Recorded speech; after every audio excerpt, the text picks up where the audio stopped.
Hey everybody, it's Charlie from Daily Motor, and I've spent a week schlepping my in-laws around in the Mazda CX-70 plug-in hybrid.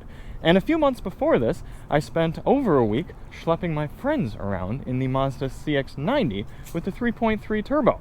And before that, my buddy Chris Brower and I at Topher Drives got to drive both the CX-90 plug-in hybrid and inline six on an extensive trip through Northern California. So at this point, I am quite familiar and comfortable with this platform, because if those of you who don't know, the CX-70 and CX-90 are the same vehicle, except if you open up the rear of this CX-70, you will not find a third row seating arrangement like you would in the CX-70. This one, simply a large opening for things.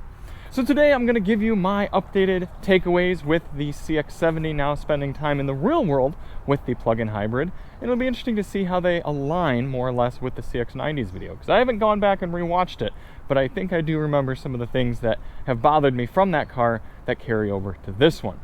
The one you're looking at right here, a Premium Plus model, coming in around $59,000 in a beautiful paint color. Melting copper metallic is what you're seeing it in here, and I'll probably wrap up the video in the sunlight so you can see it in some different lighting, but it's easier to show you the inside bits in the shade. And I've got the rear hatch open right now because that is where I want to start with my first con. I am about 5'10", and if I walk under the hatch right here, I don't hit my head in the center, but once I stepped about right here, I start to hit my head. And that's an issue for anybody above 5'10". My buddy, Dax, who's about 6'2", was constantly hitting his head on this as we loaded our luggage in and out of it when we took a road trip with the CX-90.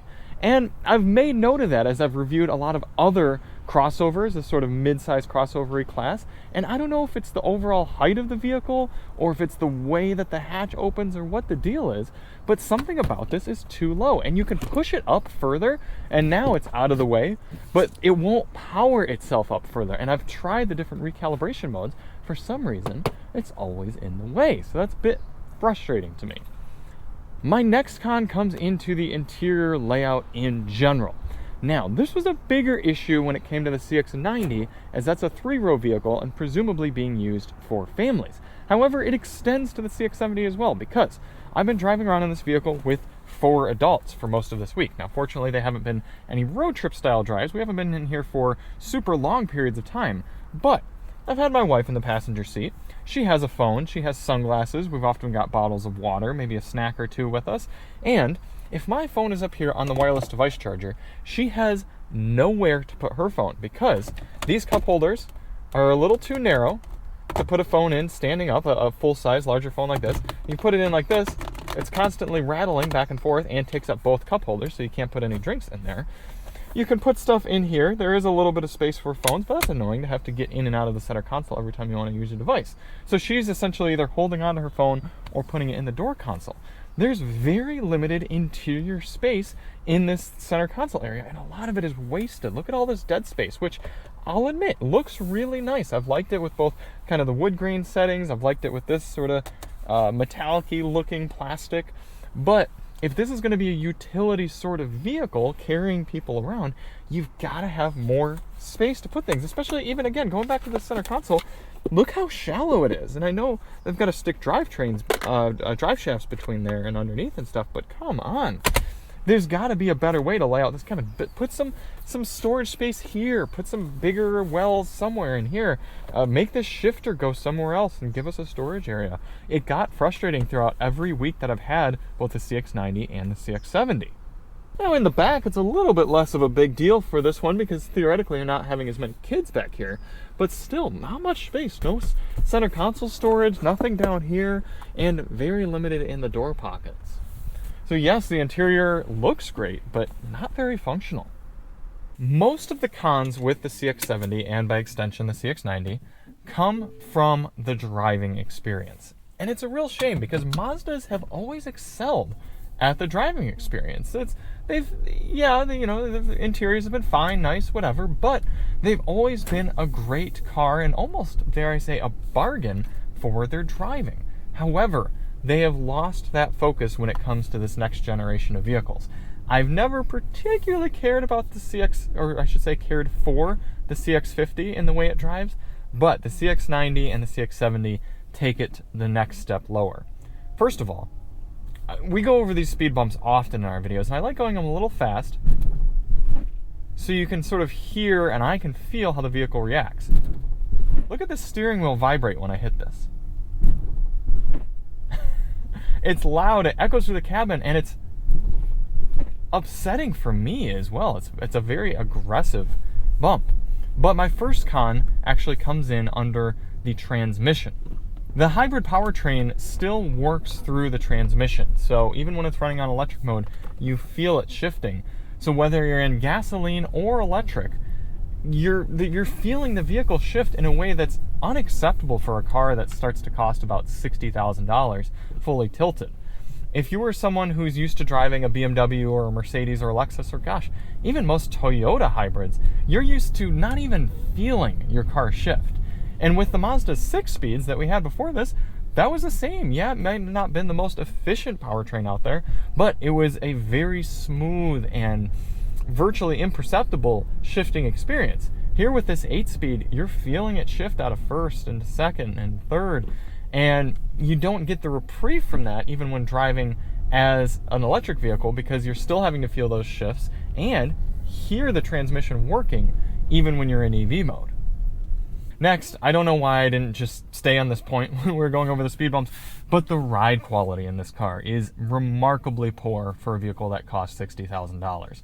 I've been reviewing a lot of mid-sized luxury crossovers over the last few months, and it was to the point where we considered taking our in-house Chevrolet over this vehicle when we were going on trips throughout this week, because it doesn't feel like I'm driving my family around in a vehicle that costs $60,000 and a vehicle that looks this good and feels this good. You're expecting a certain degree of quality from the ride, and you feel bumps through this cabin that you should not be feeling. It doesn't have enough compression or rebound damping. The whole car jumps too much, and yeah, from what I know about suspension, that means it should have, let me think, more rebound damping and also more compression damping. I think there's just not enough damping in it. And so between the harshness of the ride and then how bouncy it is, it's not what a luxury vehicle should feel like on the road. And you'd think with as much sidewall as we have, it would actually do a pretty good job at soaking up the bumps. But like you saw going over those speed bumps, and then I hope we'll see as we're a little bit more on the road here, and it's not an enjoyable or at least befitting riding and driving experience. Next, this is going to be the point I probably spend the most time on in this review, but it's the general execution of this plug-in hybrid powertrain. A lot of people like to say, oh, a plug-in hybrid is the best of both worlds. You get an EV when you want it, and you get a gasoline car when you want it. Yes, but the problem is it's actually the worst of both worlds. You're getting both worlds, yes, but it is less efficient, less smooth, and less powerful than a full battery electric vehicle, and it is less efficient, less powerful, and less exciting than a full gasoline-powered vehicle like the Mazda Inline 6. So, when we've been driving around for the last 126 miles, we've averaged 1.9 miles per kilowatt hour on electricity, and then 41.6 mpg, but that's including the electric driving. When we did the highway fuel economy test for this vehicle, we got 29 miles per gallon. That's on premium fuel, and that's nearly the same as we got with the 3.3 inline 6 on the same test. Not only that, but the EPA's fuel economy test, when not using electricity, actually gives the 3.3 inline 6 mild hybrid version of the CX-70 a slightly better fuel economy rating overall than this plug-in hybrid version. So that means if you're somebody who either doesn't have a very inexpensive place to charge your vehicle regularly, or doesn't like to have to plug in your vehicle regularly, maybe you don't park directly in front of your garage, maybe you don't have a garage, maybe you just couldn't be bothered to plug your vehicle in every night, or maybe you do a lot of driving each day and you're not actually driving on electricity most of the time, then you're actually going to see the same, if not slightly better, driving efficiency, fuel efficiency with the inline 6. And on top of that, you're going to get a cooler sounding, better driving, more powerful and engaging driving experience throughout all of your driving. Realistically, if you're doing any sort of highway driving with this car, if you've got higher speed roads or highways on your commute, you're only going to be getting about 20 miles in EV only mode in this car. And the average American commute these days, I think, is about 42 miles. So that means half of their commute, they're going to be driving on gasoline anyway. And when this car is running on gasoline only, it's even less smooth than it is on EV only. And then you miss the benefits of electric vehicles where they're so quick and smooth from the light. Oh my gosh. Feeling those shifts. Hearing that little inline four work.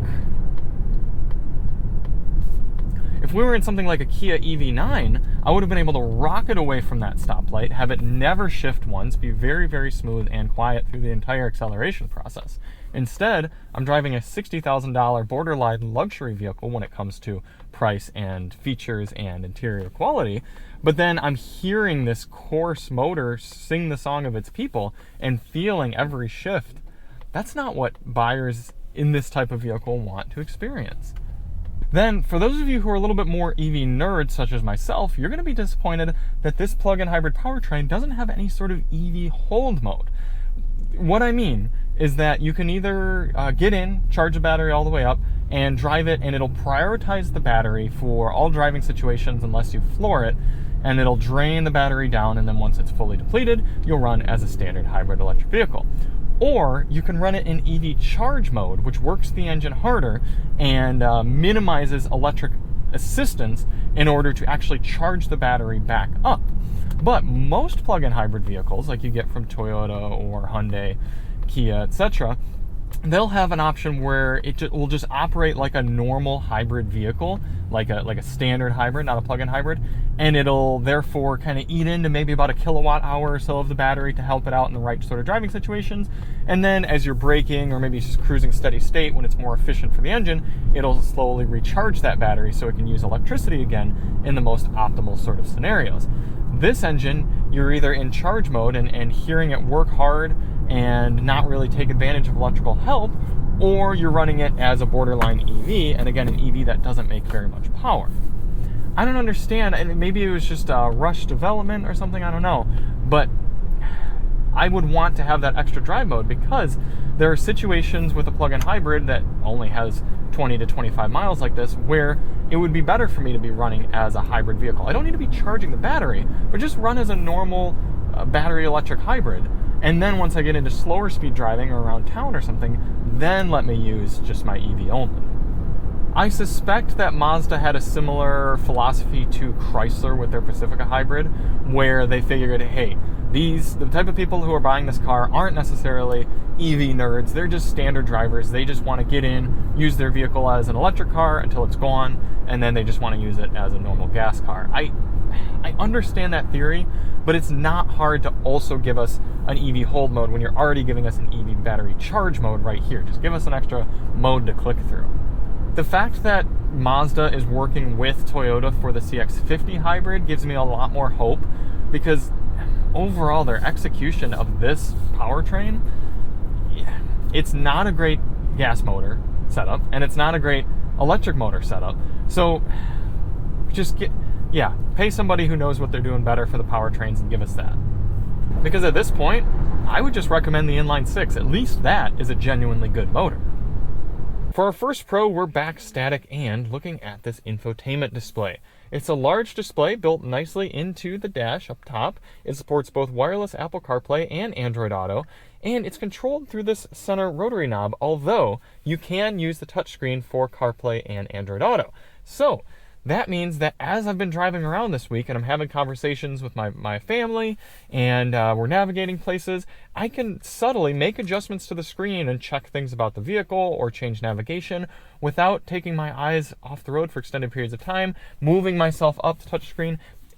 There's a learning curve to this rotary knob based infotainment system, but once you get comfortable with it and you build up a muscle memory with where things are, you'd be amazed how quickly you can navigate around things and actually do stuff faster than you would be able to with a touchscreen based infotainment system. Yes, doing certain things with Apple CarPlay and Android Auto take a little bit longer just because of how they're sort of designed and laid out, but overall, it's a great system, and I appreciate it, even though it's going to annoy some people until they get used to it. The next two pros go a little bit hand in hand, but I'm going to count them technically as two separate pros. But it's both the styling of the vehicle inside and out and the materials used. You'll hear in every single CX-70 and CX-90 review about how nice the steering wheel feels, how good the interior materials feels, how premium and luxurious everything looks. And I know I'm kind of dragging it out, making it sound a bit cliche, but it is true. The styling and the thought behind everything and the materials used are nicer than a lot of vehicles at a much higher price point. And despite the styling being a bit strange, a bit bulbous, I think it does a good job at looking like a Mazda, but also looking like an evolution of their brand and standing out compared to other vehicles on the road. They did a good job with it, and they used cool colors, they used nice materials, good wheel designs, while still giving us a fair bit of sidewall. I like what they've done with the styling. I like what they've done with the interaction with the vehicle, the materials, and the general ethos behind the car. I mean, it does look really, really nice, and it feels good too, which is important.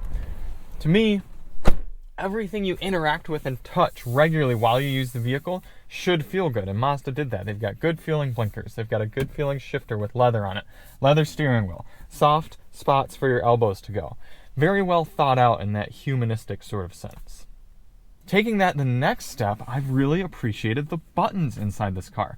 So many vehicles these days are controlled by haptic buttons or climate controls built into the infotainment. Not so with the Mazda. You've got tons of physical buttons up here for climate, which has proven to be nice in the real world, because my wife's sitting in here and she's talking or whatever, and she's being able to reach up and just touch her ventilated seat, get that started, see very clearly here. Well, the vehicle's not on right now, but if it were on, you'd see the buttons coming up and lighting up nice bright blue, showing that that is indeed the ventilated seat. I can make adjustments to volume or clicks around without having to make sure my finger's not too sweaty and having it be frustrating to use. I've very appreciated Mazda's general layout with their physical controls. My last pro with the CX-70 is a little bit more philosophical, but it's the idea that this car makes more sense in CX-70 form than it does the CX-90 form. It's by the way it's laid out inside and the way it drives, the way it looks, it just makes more sense as a two-row, maybe like a smaller family or single driver sort of car who occasionally does need or wants to take more things in their car. They want the space of this size of vehicle, but they don't need it catered to necessarily a larger family sort of situation. I know plenty of people who drive three-row mid-size crossovers who never use their third row. They just want that size of vehicle. I think that's one reason the Ford Edge has done so well is, yeah, it's not quite as big as this car, but it's pretty close. It's giving you more room in the cargo area than a standard compact crossover, but it's for people who aren't going to be using a third row. So when you consider the fact that this car focuses more on form over function and driving experience over function, it makes more sense to just have it as a two-row vehicle than it does a three. However, it is nice that the three-row does exist, because there are those people who maybe have one or two kids and aren't using the third row regularly, but every now and then they might want to take themselves, their spouse, and their kids, and maybe their kids' friends on a little trip or a drive around town or something. Then you can throw up that third row and have it. So it's nice that Mazda gives us the option, but to me the CX-70 makes a little bit more sense than the CX-90. Another small but subtle element of battery electric vehicles that you don't get with a plug-in hybrid like this is one-pedal driving. And for those of you who have never experienced one-pedal driving, you might say, oh, that's totally fine, I don't want that. But once you acclimate to one-pedal driving, and then you have to go back to a vehicle that doesn't have it, again, that's just something that's nice to have and debatably better with an EV that you don't get here with a plug-in hybrid. The motor's just not strong enough, I guess, or Mazda just didn't program it that way to have one-pedal driving. So look, I know a lot of these points are going to sound petty, or there's going to be existing owners that come in and say, oh, it's fine, I like that about my Mazda, or this, that, or the other, or you're making a big deal out of nothing. I get that, but you also have to kind of understand that's my job, is to pull out and extract and compare those downsides to a car as opposed to the upsides to some of its competition. So yes, The CX-70 is still a very nice car. I overall appreciate it. I like it. It's got a lot going for it. But in that niceness, also the faults are that much more glaring. If this were, I'm sorry to Jeremy Barnes if he happens to see this, but if this were a Mitsubishi, you'd be like, yeah, this is a fantastic car. I mean, it does a lot right. But it's a Mazda, and Mazda makes some of our favorite vehicles on the market. So to have some of these slip-ups are just that much more frustrating in this type of vehicle. But before we wrap up the review, we got to put the CX-70 plug-in hybrid on the Daily Motor leaderboard. We are nearly at the end of 2024, only a few cars left to rank, but at the top we're seeing the Hyundai Santa Fe hybrid, Kia EV9, and the Ford F-150. Where are we seeing the CX-90? Where did I end up putting that? All right, it's in 17th place right now, the Turbo S Premium Plus. This is the plug-in hybrid Premium Plus, and I already know right where it's going to go. It's going one step above. Like I said, I think it's slightly better than the CX-90, but essentially the same car. And actually, if we actually got into powertrains, this would go below that model, the Turbo S. I think the inline six makes more sense for this platform, both in the CX-70 and the CX-90. But in the ranking, we're kind of just putting it more on the model as a whole, not necessarily the individual trim we reviewed. And I think the CX-70 makes a little bit more sense. So thank you all so much for watching. If you do want to see more on this car, check the link below. Also got a review on a lot of its competitors, the GV80, the Acura MDX, the Hyundai Santa Fe is a little bit smaller and not quite as nice, but also costs about 10 grand less in top level trim and has an arguably better hybrid powertrain. Even though it's not as powerful, I get that. There's a lot of reasons people would want that one over this. So a lot of videos in this segment that you can check out on the channel, and we'll see you on the next one. I'm Charlie from Daily Motor, and as always, drive on.